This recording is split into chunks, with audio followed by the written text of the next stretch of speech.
Hello, everyone. I believe, yes, we are live. This is me. It is a little after 2 in the morning, so I'm pretty excited to be talking with you all today.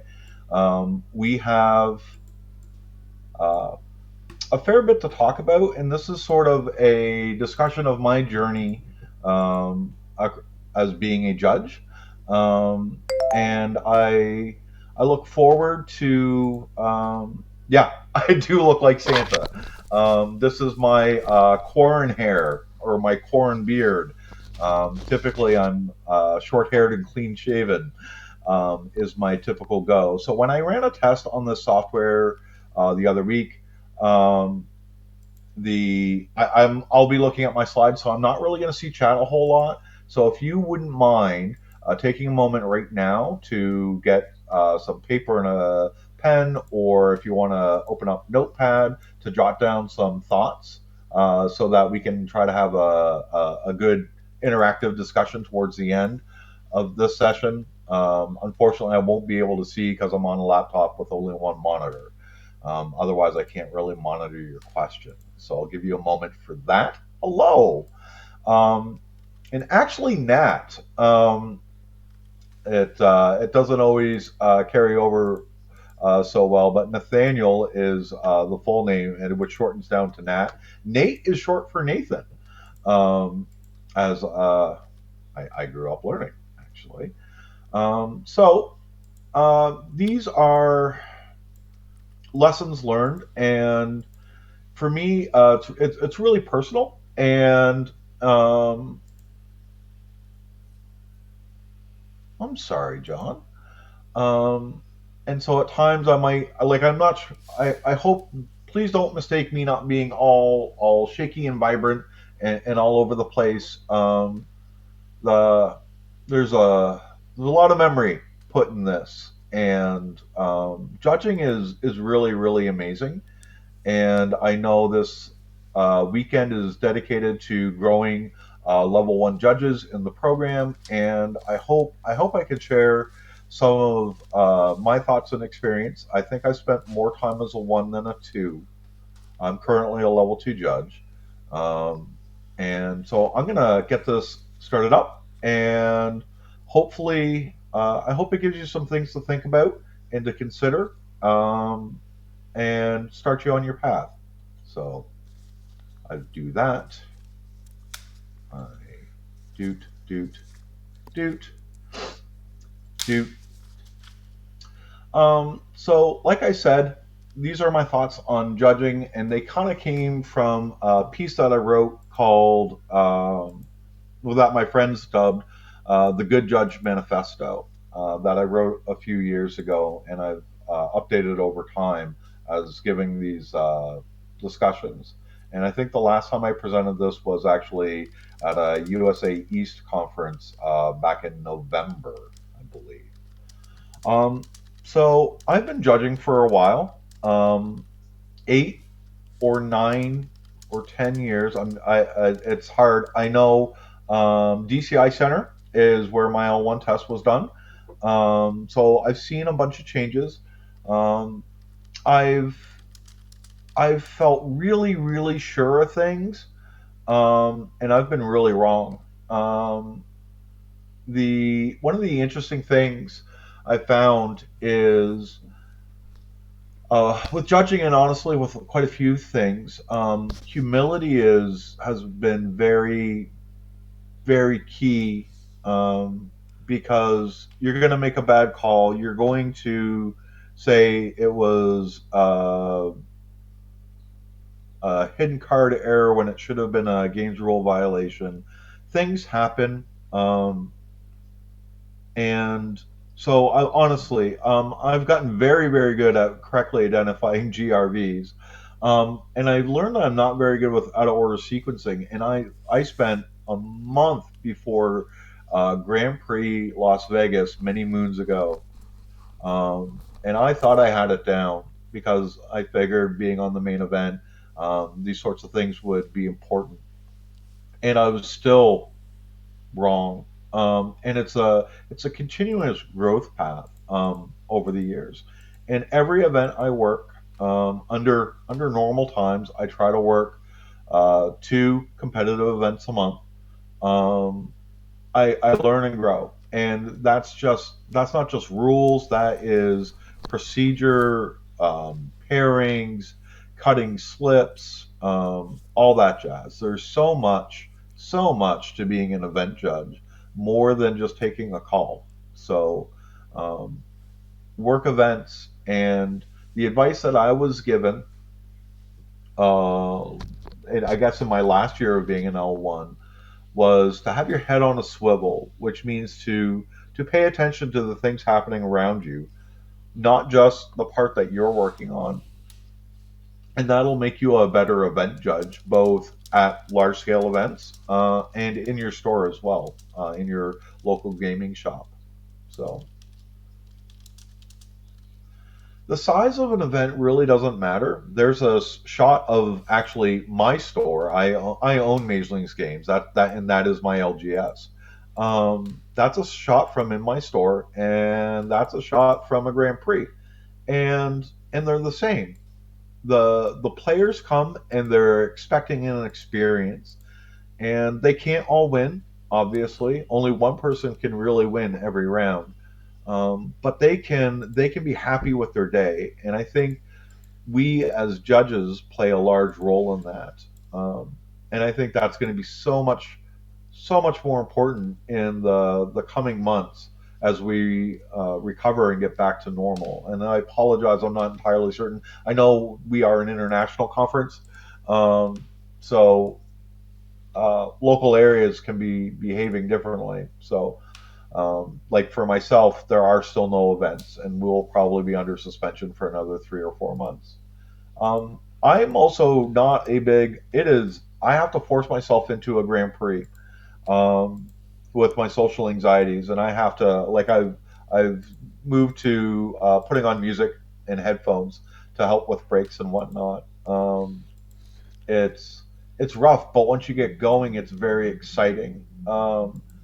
And it is service. And with providing service to people, there really can be this sort of emotional strain involved. And it's important that you recognize it and that you take care of yourself. So if you need a break, take a break. You're if you're doing it right, I think you are pouring yourself into it, and so you need to keep an eye on it. Um, but overall, I think I know I derive a great satisfaction when people are happy with their pre-release, when they are happy with their F&M, or when they're happy when I get a on-demand draft event going or working ops. I've actually found that I really enjoy working ops at Magic Fest and doing registration. I really enjoy all of it largely. Some aspects of the main event I'm not too crazy about, but again, we each need to find the things that make us happy within the program. So again, I think judging is service and volunteerism. I really do. There are always going to be rules experts and whatnot, but we are always, regardless of where we are customer facing, and no one is making us, you know, be a judge. And the image is a little bit of a joke because judges are said, you know, we take calls, pick up trash, and push in chairs, right? And volunteerism, they're cleaning up a beach. But I mean, you do that, but you are so much more than that. Um, you you'll learn skills that make events tick, from maybe carrying some extra high priority tokens around with you to just jotting down really good notes and writing an article or a review or a blog post. Um, we all do this because we want to continue to elevate this great community that we've been brought into, right? And we hopefully we're creating these fair and fun events, and we choose to do this. And with that, that's why I think this is service and volunteerism, because no one has made us do this. We do this, and normally most of the judges I've talked to, it's been about being a service to their players, or to really work with this great TO, um, like Hans, right? I believe he's a TO in your community, and to service your communities. I know Felix and I have talked a lot about various communities out his way, and I know he's very dedicated to it. So that's that's where I sort of take my stance on judging. Um, there's an absolute harshness with being a judge, um, and that is the disqualification. And I I don't think we do it enough necessarily. And a disqualification, it's very important to frame. It is a service to your event, and it's a service to that player. Um, and it really depends on how you go about it. Um, you need to be ready to do it, not necessarily wanting to do it. You do it when it's the right action because it's our most severe penalty, and it carries social stigma with it. Um, so, but when the wrong things happen, or in this case, the right things to bring you down this path, you have to uphold, and you have to perform that disqualification. And you should talk to these people. And largely, hopefully, it's more of a discussion on the action and not their character. If you can, please avoid attacking their character. I know for the last few years there have been a variety of ill doers on the big stages of Magic Play, and see lots of comments that are pretty rough. Um, and I get it, I do, and that's fine for side talk or on social media or whatnot.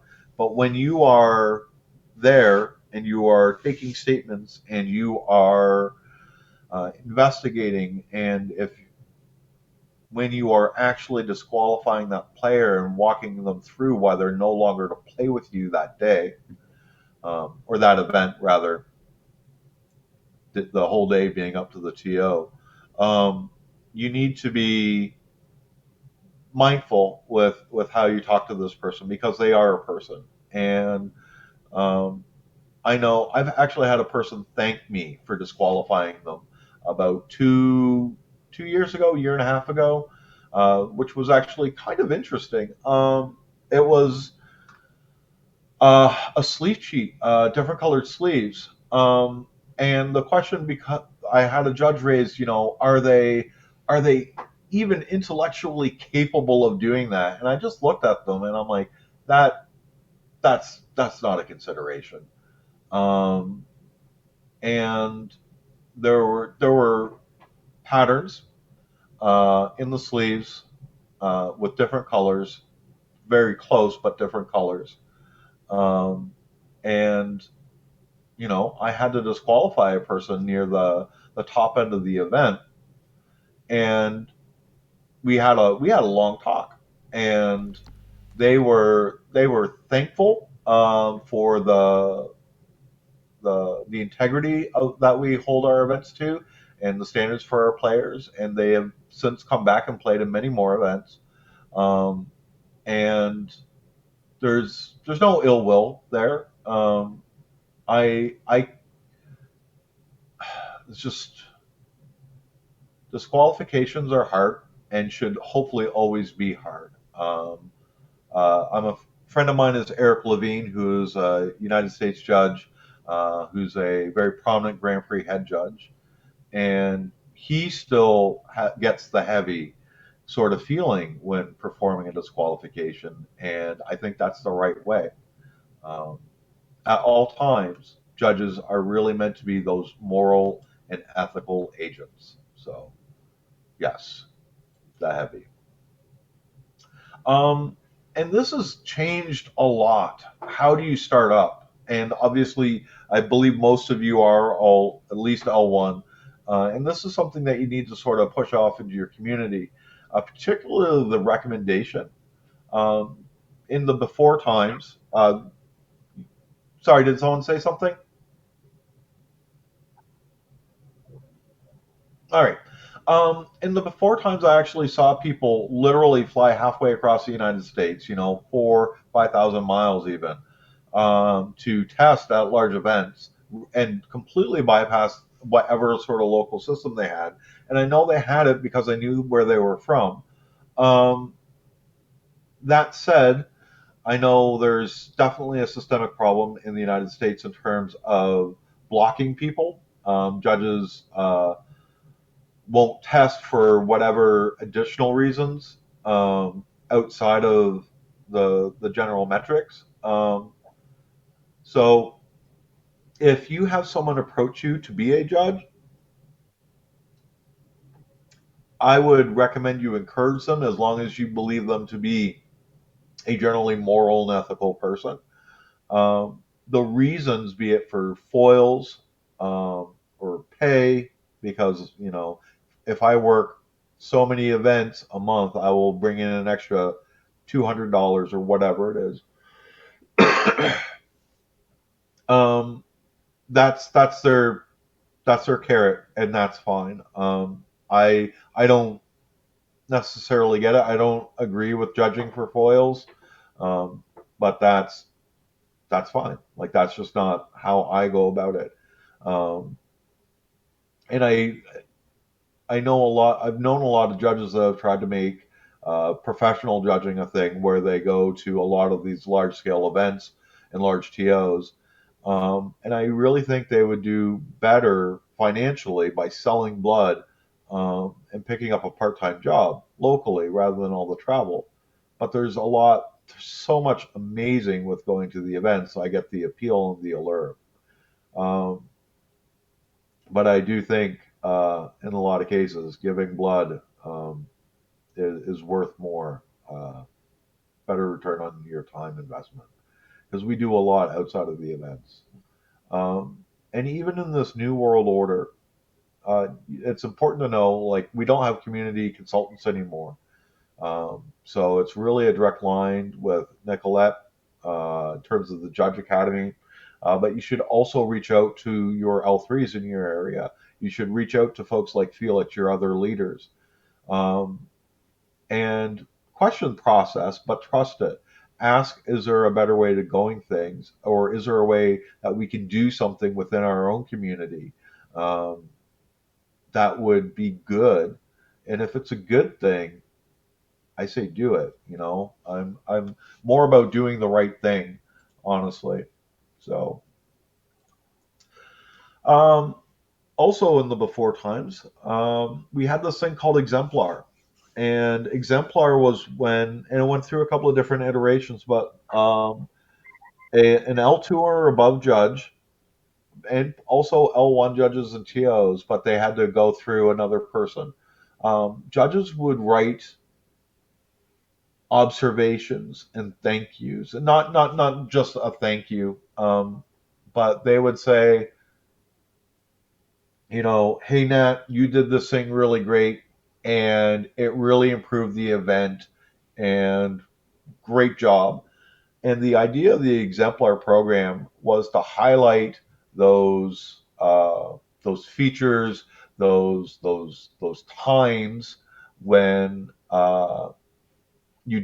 when another person did something that changed things, made a positive impact largely, and it's up to us to give each other those exemplars in terms of giving them that positive feedback and to go, geez, you really rock my world. Like if you enjoy this weekend, you really should reach out to your organizers and to tell them thank you. They've worked very hard.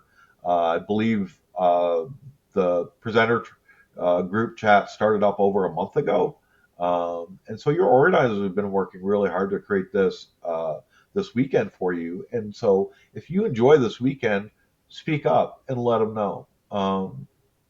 Recognizing other people is important, and there are going to be times where you are not recognized for doing great things, and that's no fault of yours, and it's no fault of the observers. The The note there is a friend of mine got recognition for something I was literally did and dragged them into helping me, and that's fine. Um, and also, exemplars used to be tied with foils. Um, a good thing was being done. Someone noticed it being done. That's really the core of it. Um, it's not a peacock show, so most good actions will not be seen. That doesn't mean we shouldn't do good actions. We really, really should be doing the right thing because it's the right thing to do. Um, and I've said quite a few times already, the compensation in the judge program is it's fine for what it is. It's not sustainable for like living and like growing a family and stuff. So, I don't know.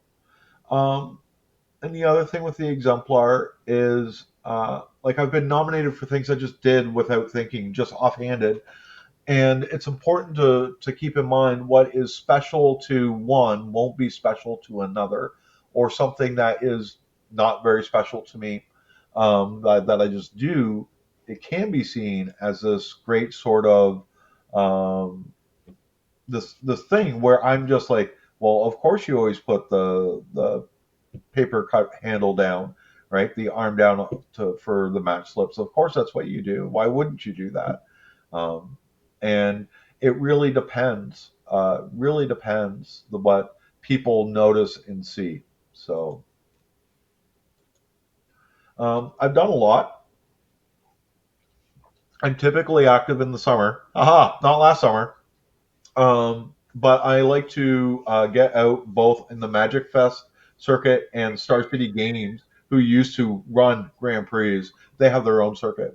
So I would drive and fly around the USA a fair bit, particularly over the summer. I try to hit multiple large scale events in the summer, as well as running my own, um, anywhere from like 40 to 200 people events for my own store, plus the Grand Prix. Made a pretty busy schedule. And I was at a Grand Prix some years ago now, and it was, I think, my first day on the event. Um, was it Saturday? No, it was Saturday. It was Saturday the event, so and it was night. It was about 6, 7 o'clock at night. So main event starting to wind down. The day is close to being over, and I reach out because I just about quit, and I reached out to some people, and we talked, and I talked to Channel Fireball staff, because they were starting to take over, or they'd just taken over the whole Magic Fest, and I was signed up for multiple at that point. um, I was very, very close to just leaving the judge program, and I talked to folks, and they found a new home for me, and that was really remarkable to me because where I spoke to a friend originally, and they're like, "Oh, you need to go talk to this person." The uppers that made the space for me, they had no idea who I was. So this must have been early when Channel Fireball had taken over the Magic Fest series. And when you are feeling down and out, please, please turn to someone that you trust. And I think your judge network is very, very important. And so I had some very strong negative moments at that particular Grand Prix. And I've also had negative bits down the road since then. Um, and I constantly evaluate, are they for me? They, again, like I said earlier, they represent different kinds of strain, and um, it's hard. You do this for a while, and you learn that you really love some people, and you learn you really don't love some people, like just kind of the opposite. Um, and you sort of need the whole other presentation that I do, but you need to make sure that you're going to be happy with the thing that you're doing, because you're giving up a weekend or and more really to do these events. So make sure that it's right for you, that you want to go to the cities, do the dining out, and do all the. There's a lot of fun activities, but make sure you can also recharge your own batteries. And so self advocacy is absolutely tremendous. And I don't know about on the other side of the world where most of you are, but around here, there's a large amount of pressure for judges to become large event judges. That doesn't make you a judge. It really, really doesn't. I think, and I really think LGS judging is far more important than Magic Fest. I think convention judging is very important, even though it has a small amount of competitive Magic with it. Um, and I do think Magic Fests or Grand Prix or whatever they're going to call it are going to be coming back soonish, actually. By soonish, I say about a year. Um, and it's going to take time, right? Time for us to get there, and it's we have a huge role in that. Whereas what we need to do is to get our local player bases, keep them healthy and strong, and get them playing. And so Wizards has spent a lot of time with pushing people to like set up Discord servers, arena, hosting arena events, Spell Table, which I have just recently, the last month and a half, started playing Commander again. I haven't played it for a long, long time. And I actually just finished a deck earlier today, and I played a game while waiting for the between time of 2 a.m. Um, and I was able to. I played with a friend that's about 1,000 miles south of me, a friend that's over in England, and another person that was here in town. And that's a great thing about digital magic in terms of web camera magic, is you get to connect with people from all over and share some really phenomenal stories. And it's that story sharing in that environment that you cultivate, that's the thing that's going to get Magic Fest back, because that's what a lot of those people are missing. Um, so I've met and known quite a few really big names in the program, and I've been fortunate enough to have a handful of them mentor me. And at this point, there are two left that are still judges in the program, and I miss them dearly. But I also wish them well. They left the program on their terms, and they're happy people now. I'm not saying that they were miserable before or anything, but it, judging wasn't fitting their needs. And while I could wish I could, you know, bring these people back and share them with my circle of people that have grown since then, um, that's just not it. That's not how life works, right? So I miss them, and we talk non-magic stuff, sometimes magic stuff, generally not judgy stuff.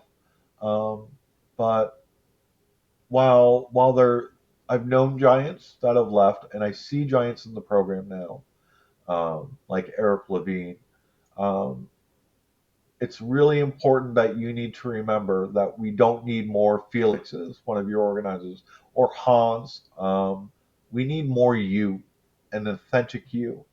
Um, and one of the things the judge program is really well suited to crafting or running through a crucible is creating that best version of you, and that's what we really need. Um, and that's for yourself, your players, and your community. And it's odd how it works. You might have heard the quip about the judge program being a cult of self improvement. Um, that's that's pretty accurate. That's pretty accurate. So a little while ago, I had a pretty rough summer as well. Well, sure, but what if we could have Felix 2.0? I mean, that's I think we need more amazing people doing amazing things. I think being authentic you is a wonderful thing. So, and Felix for three, absolutely, absolutely. Um, I was told. I was all right. I was good. I was fine, but not exceptional, and therefore was not. My applications would stop being viewed so much, and I was a bit taken aback. Again, I was a judge who got quite a few exemplar nominations. I was on a lot of TO short lists. Um, nice, nice. Um, I I kind of had my own ticket written, and so that was a little rough to hear. So I reached out to some others because again, we judges thrive on feedback, um, and they talked to me about what they saw, and this sort of goes back from a bunch of previous slides.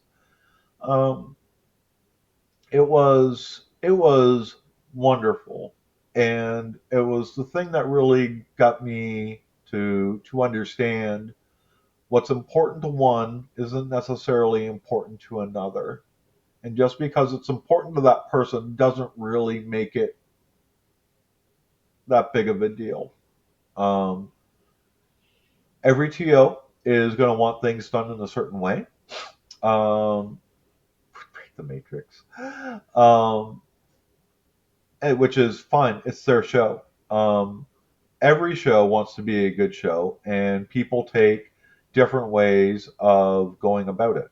So, um, if someone is like, you're all right, but not stellar, it's okay. You probably are stellar. It's just a different rubric.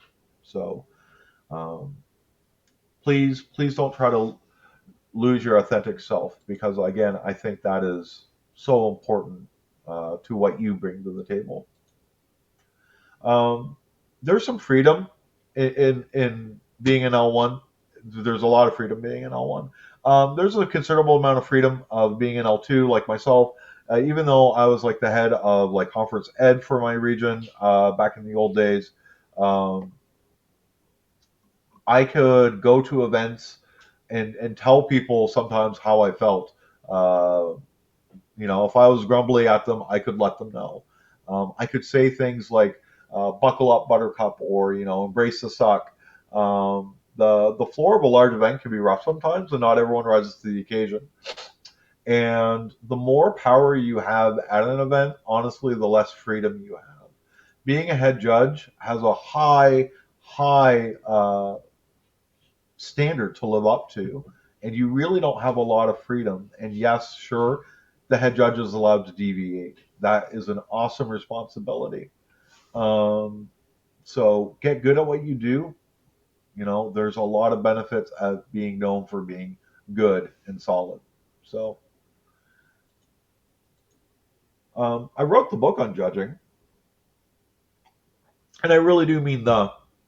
And it's only because I haven't seen someone else uh, put it out, and I'm sure there are better qualified people to have written. Um, it is things I've learned over time, and it's more about the how to be a judge, not so much the rulings. You're always going to have to update your rulings. You're always going to have to know about certain interactions. And there's a lot of great documents out there, a lot of great blogs. There's a lot of great information out there. But I wrote it's a little over 100 pages. It needs work um, because the whole were section is gone. I need to rewrite it with Event Link. I'm waiting for Event Link to be a better tool than what it is, but it's what we have to deal with. Um, for the L1s looking to be the shiny superstar L2 or staying L1, it really doesn't matter. I wrote an article some time ago called Stardust, and it's on you can find it on the Judge of the Week blog.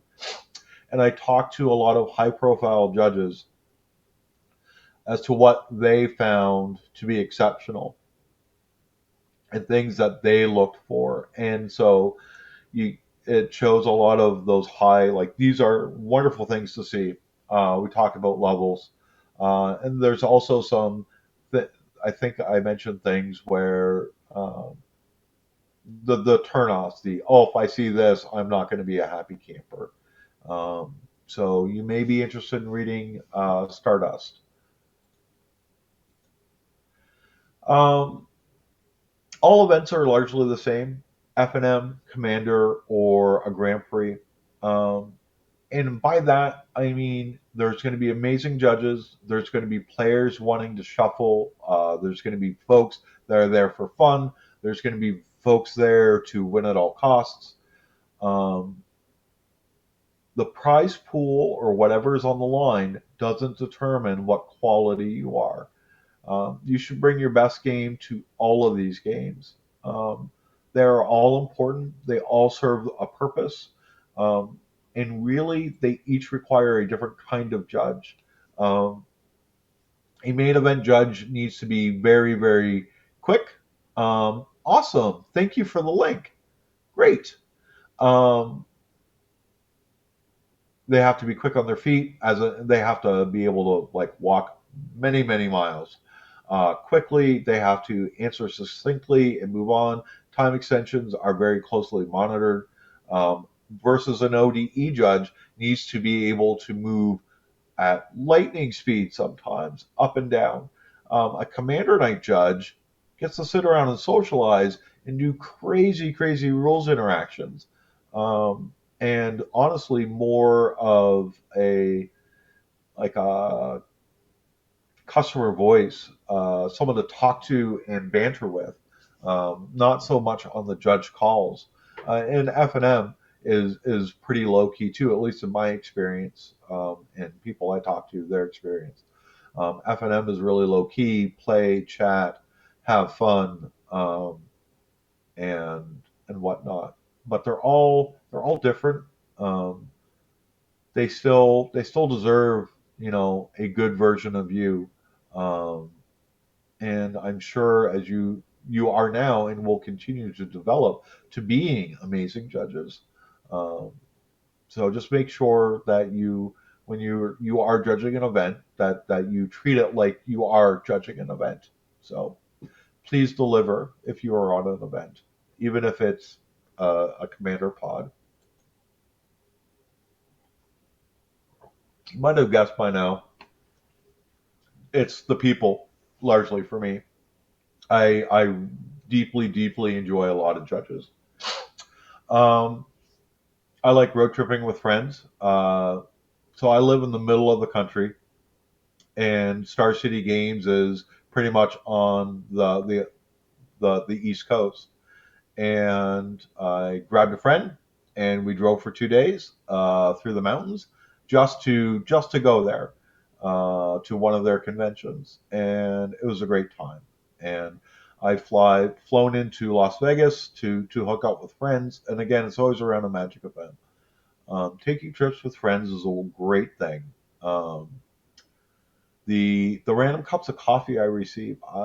So my locals, when I run competitive events in the shop for like $1,000 to $2,000, people come in and bring me breakfast, and it's not like I ask for it. I eat breakfast before I go in, but they know I like coffee and donuts, right? We've got some good donut places around, and so the judge station starts to uh, stack up with these offerings, which is really nice.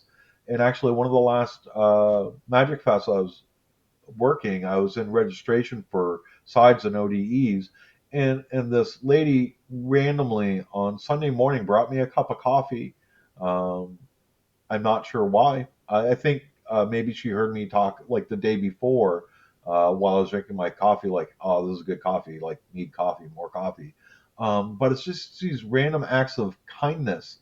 Yes, you can see the world. You can see the world. That I think are one of the things that spur me on. The late night beverages with friends, I like those too. Um, Sitting around a table and giving each other grief. And sometimes through this all, yes, much food, much food. We agonize over life events. It's it turns into like extended family, um, and so really at the end of it, It's supporting each other, listening with a heart, and sharing in the incredible. And sometimes a player comes up and is like, you know, you look hungry. Here's a sandwich. Or you look a little tired. Here's a coffee. Or you were really great. Thank you for helping me the other day. You know, here's a chocolate bar. It's just these small little random acts all over the place when you work events that really make it worthwhile. I miss both being able to do in-shop events and large events um, because there's just so many great and wonderful people out there. So um, they are really amazing. So um, no one really knows when things are going to return. I have friends that do like Grand Prix vending, and they're like chomping at the bit, asking me my thoughts of quarter three. So August, September, October, and I think that's way too early, honestly. Um, if I were to guess, 2022, we need we need a year. We need a year of LGSs running events. We need a year of getting people comfortable playing Magic. Um, we need time for a new PTQ cycle to work, and so they keep changing the acronyms, and it's crazy. The you like the PPTQ system, they keep changing names, and it drives me nuts. So currently, you can qualify for the Players Tour through yeah, it's all Players Tour qualifier through Arena, but they need to build that system back up in paper again. And that's where we really come into play. We need to support and help LGSs get back to that point when it's safe to do so. I've been because I own the store. I've been pretty harsh about it, keeping things locked down because I would rather lose out on sales than lose out on people. Um, their health and safety is far more important, and we will get back to paper and person play when we can. It's also been a very interesting year, a little over a year now. I call this the Brave New World because this is the Judge Academy world.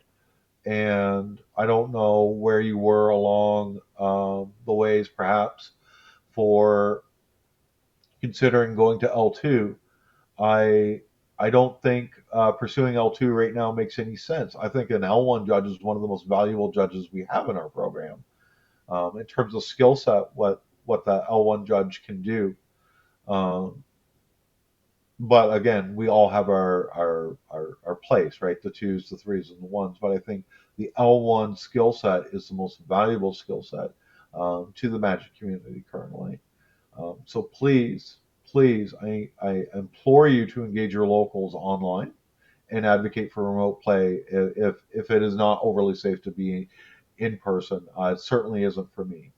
Um, Always keep them and yourself safe, shuffling. Just if your area is anything like mine, not in a store. So um, I think also the best relationships with stores end up being symbiotic, meaning you each benefit, and that can be difficult to achieve. I've seen a lot of friends struggle with getting that good judge work relationship with an LGS, um, and actually also a whole other talk that I do. Um, Try, and if you feel that you are not being treated well or fairly, consider try to see it in a vacuum, and if it still holds up, and you talk to some folks. Um, Find a different LGS, someone that will appreciate what you bring. You aren't beholden to them, and they aren't beholden to you.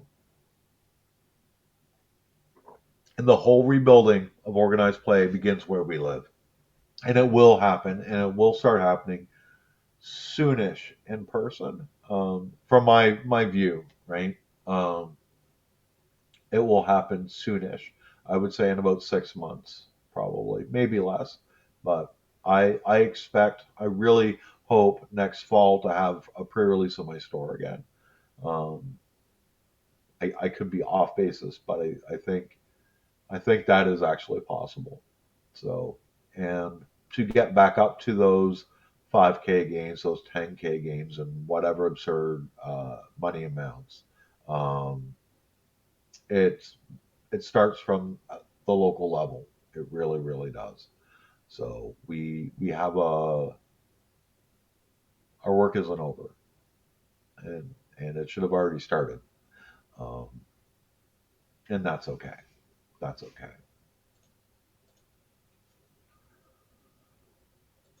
So I had cut a chunk of words out, and I tried to go a little bit quick to offset the wonky uh, startup time.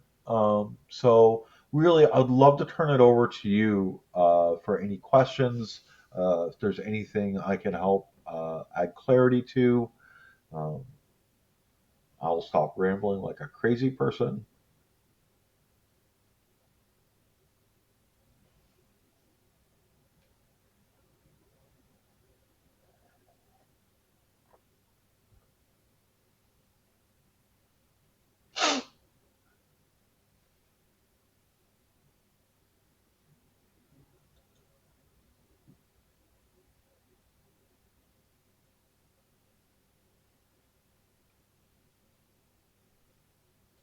Oh, we have a hand raised. Okay, so I do no. All right, I have a hand raised. How do I give them access?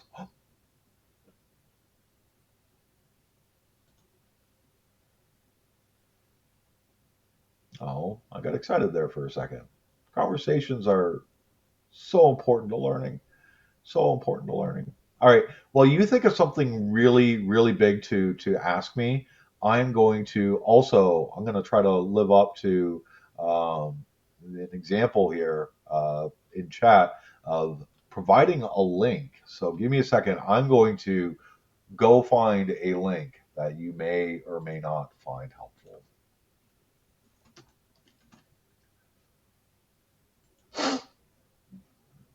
Doot doot doot.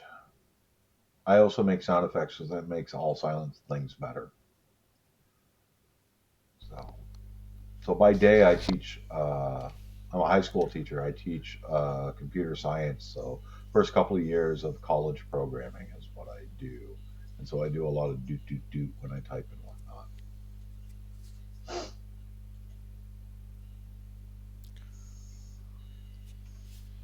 That would be the cookbook that I was referencing.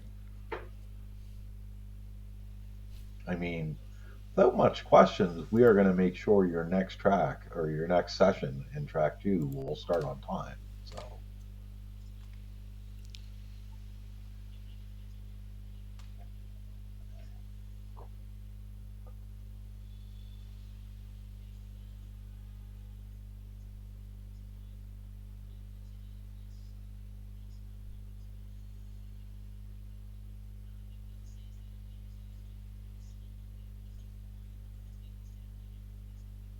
well,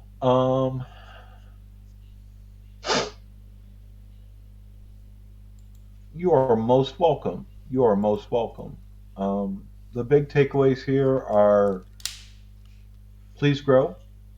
Um, for me, it was working events really helped me grow. What helps stick things in my mind.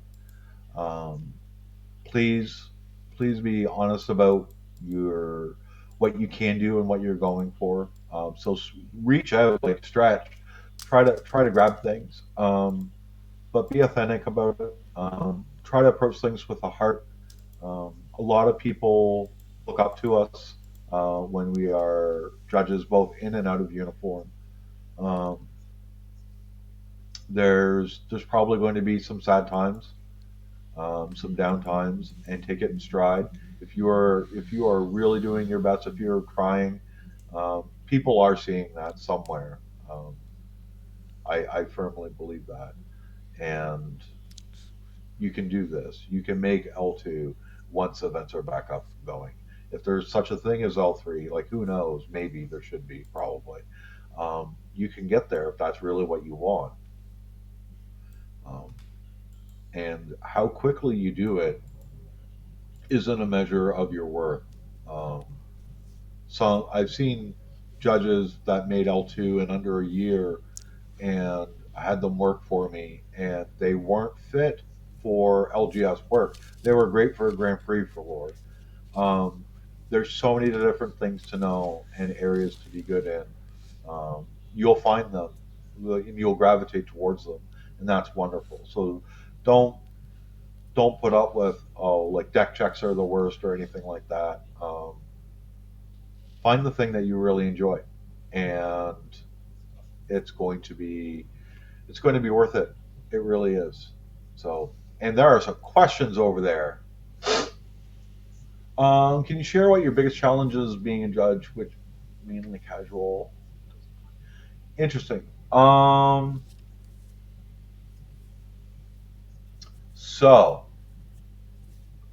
biggest challenge for an LGS judge, casual.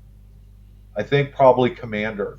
I think Commander is probably um, one of the more difficult formats to judge because there are so many crazy interactions and the board states can be very, very complicated. As judges, I highly recommend you play Commander and I highly recommend you play Two Headed Giant. They're good learning opportunities. Um,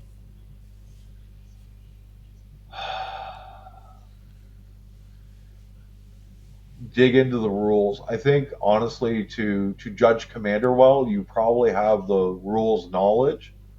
If you have them as rules, not just interactions. If you have it as rules, you have the rules knowledge largely of an L2 judge without the competitive component, which mainly casual or competitive rules. And trying to keep another thing to keep in mind with um, casual stores, competitive players will show up and try to run things in a competitive way. Like, well, that's not how it works when I was at the Magic Fest, or that's not how it was when I was at this event. Know your jar, you're judging at regular, and apply that fairly. And if you need to have a talk with that player that they aren't in a competitive event, um, and and that is fine if it's a main event. And there's $100,000 on the line, um, but we allow takesy backsies to a degree here for a casual event. Um, the pandemic restrictions in where I live. What a great question. So Wizards of the Coast has uh, banned organized play. Period. In a store. And in terms of my LGS, Magic players can come in and pick up cards, and that's about it. There is no casual play. There is no table space for them. And how do we still encourage play and growth in the community? The store does auction streams on Twitch, which are really sort of hangout sessions and chat. We have a Discord server up. A lot of the central communities, like the modern group and the standard group, is largely over on the Discord server. But like the modern group already has its own sort of back channel communication source, same as the legacy groups. And so I'm honestly busy on multiple channels every day, engaging with people. So, um, oh, that's a hard question. Am I allowed to like that one? Oh yeah, we're liking that one. That's a hard question. Not required to become a judge. Um,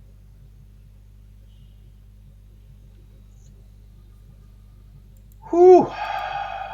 Um, in my Judge Academy module, I briefly touch on SMART goals. I think SMART goals are a good way to approach events and yourself in the judge program. Um, but the judge program doesn't really talk about those. Um, Empathy is hard. There are times where I definitely lack empathy. Um, but empathy can definitely provide better service with players. Um, And one of the things I'm very leery of with my talk, and it's now 3 o'clock, so I'm going to wrap this up. Um, Culturally sensitive. Um, it's Uh, important to have an understanding of the culture in which you are performing the service, um, so that you can deliver the best service that you can. The same as when on my slide of Felix and Hans, yes, they are great people and love them dearly. Um, and the last time I go around, I had John Aldifer and CJ Crooks, if you know who those are. And John Aldifer was in the conference, which I was like, oh God, I didn't clear that with him. So charisma so players will listen to you. That social capital. Um, Not in the time that we have left here today, but think of it like a bank. You invest in them, and you can make withdrawals to get correct actions out of them. Yeah, it is. It's is think of it like a bank account, and I think you can build social equity um, like that by making deposits, regular deposits, so that you can make a withdrawal from time to time. So I think, well, I'm now over 3 o'clock, so there should be another session running up. So thank you so much for being here. I don't want to hold up the next speaker. Thank you very much for having me, and have a great day.